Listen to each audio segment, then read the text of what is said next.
अकोल्यात राजकीय वातावरण तापलं असून भाजपा नेते व राज्याचे महसूल मंत्री चंद्रशेखर बावनकुळे यांनी शिवसेना उद्धव बाळासाहेब ठाकरे पक्षप्रमुख उद्धव ठाकरे यांच्यावर जोरदार टीकास्त्र सोडलं। जेव्हा पराभव समोर दिसू लागतो तेव्हा उद्धव ठाकरे मुंबई महाराष्ट्रापासून तोडण्याचा डाव असल्याचा कांगावा करतात, असा घणघणाटी आरोप त्यांनी ठाकरेंवर केला।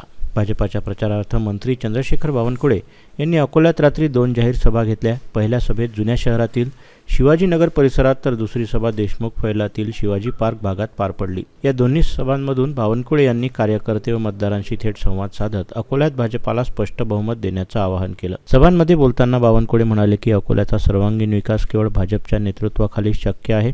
पायाभूत सुविधा, रोजगार, पाणीपुरवठा, रस्ते, आरोग्य आणि शिक्षण या क्षेत्रात भाजपाने ठोस काम केलं असून आगामी काळात अकोल्यात विकासाच्या नव्या उंचीवर नेण्याचा संकल्प केला आहे।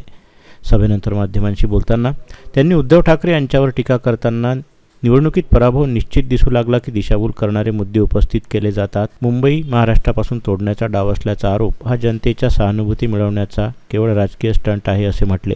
महाराष्ट्राची एकता आणि अस्मिता अबाधित ठेवण्याचं काम भाजपानेच केलं असल्याचंही त्यांनी ठामपणे सांगितलं।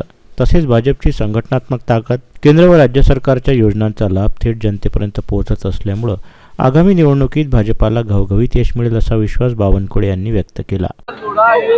राजकारण करत असल्याची टीका राज ठाकरे यांनी केलेली आहे। मी वारंवार सांगितलं, सकाळी सांगितलं, दुपारी सांगितलं, संध्याकाळी सांगितलं, उद्धव ठाकरे जे राज ठाकरेची विकासाचे राजकारण करत नाही आहे। खुचपट वेगवेगळ्या पद्धतीचे विषय काढून भावनिक आवाहन करून जनतेला संभ्रमित करण्याचा प्रयत्न करताय। जर हिम्मत असेल तर मुंबईच्या विकासावर बोला, विकसित मुंबईवर बोला।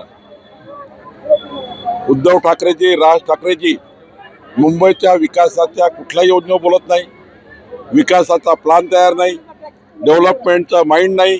आणि त्यामुळे खऱ्या अर्थाने हा मुद्दा तो मुद्दा काढून मुंबईमध्ये संभ्रम निर्माण करण्याकरता राज आणि उद्धवजी बोलतात आहे।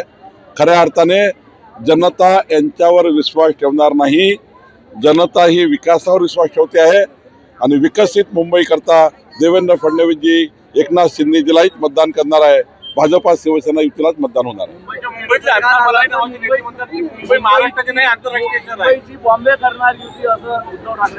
उद्धवजी तेच सांगतात, जेव्हा निवडणुकीमध्ये पराभव दिसतो तेव्हा उद्धवजी म्हणतील मुंबई महाराष्ट्रातून तोडणार आहे।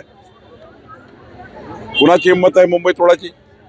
कुणाची हिंमत आहे मुंबईला महाराष्ट्रातून तोडायची?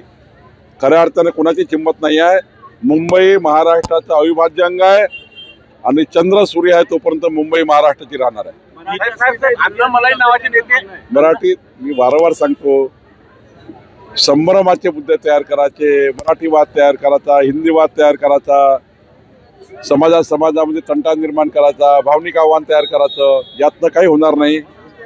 मुंबईने निर्णय घेतला विकासाच्या बाजूने राहायचा आणि मुंबईच्या जनतेला हे कळतंय की विकसित मुंबई फक्त देवेंद्र फडणवीसच करू शकतात, एकनाथ शिंदे करू शकतात। मुंबईतले अण्णामलई नावाचे भाजपचे नेते ते म्हणतात मुंबई महाराष्ट्राची आंतरराष्ट्रीय शहर आहे। महाराष्ट्राची मुंबई, मुंबईची महाराष्ट्र हे तर आहेच, पण मुंबई हे खऱ्या अर्थाने इंटरनॅशनल सिटी आहे। हे सिटी इंटरनॅशनली आहे, मुंबई महाराष्ट्राची आहे, महाराष्ट्र मुंबईचा आहे, पण इंटरनॅशनल सिटी मुंबई ही आंतरराष्ट्रीय शहरासारखं डेव्हलप झालं पाहिजे। मुंबई हे विकसित शहर झालं पाहिजे, ही भूमिका आहे। सर, अकोटमध्ये नगर परिषदेत भाजपने MIM सोबत युती केली, आमदारांवर काही कारवाई होणार का? त्यांना शोकत नोटीस नाही, आम्ही तेच सांगतोय की चुकीच्या पद्धतीने MIM सोबत अशा पद्धतीचा गट तयार करणे हे भारतीय जनता पार्टीला मान्य नाही। आम्ही तो गट विसर्जित केलेला आहे। आमचे नेते रणधीरभाऊ सावरकरजींनी पुढाकार घेतलेला आहे आणि कोणत्याही परिस्थितीमध्ये अशा प्रकारची अभद्र युती भाजपाला मान्य नाही आणि अशा प्रकारची युती आम्ही कधी होऊ देणार नाही। मीडियावर बोलला आहे की चिंतेचा साप मीडियाने केला नाही, असं नाही। जर युतीत गट रजिस्टर झाला होता ते चुकीचे होतं। मीडियाच्या मित्रांना काही दोष नसतो, मीडियाचे मित्र खऱ्याखुऱ्या बातम्या प्रकाशित करतात, त्यामुळे मीडियाच्या मित्रावर दोष देण्यापेक्षा तिथे जो गट रजिस्टर झाला होता त्या गटाला विसर्जित करण्यात आलं आणि भाजपा त्यातून बाहेर निघाली। कारवाई होणार आहे का? नाही, आता बघू। पक्षाच्या आमचे वरिष्ठ नेते माननीय देवेंद्रजी आणि माननीय आमचे अध्यक्ष रवींद्र चव्हाणजी या विषयावर निर्णय घेतील.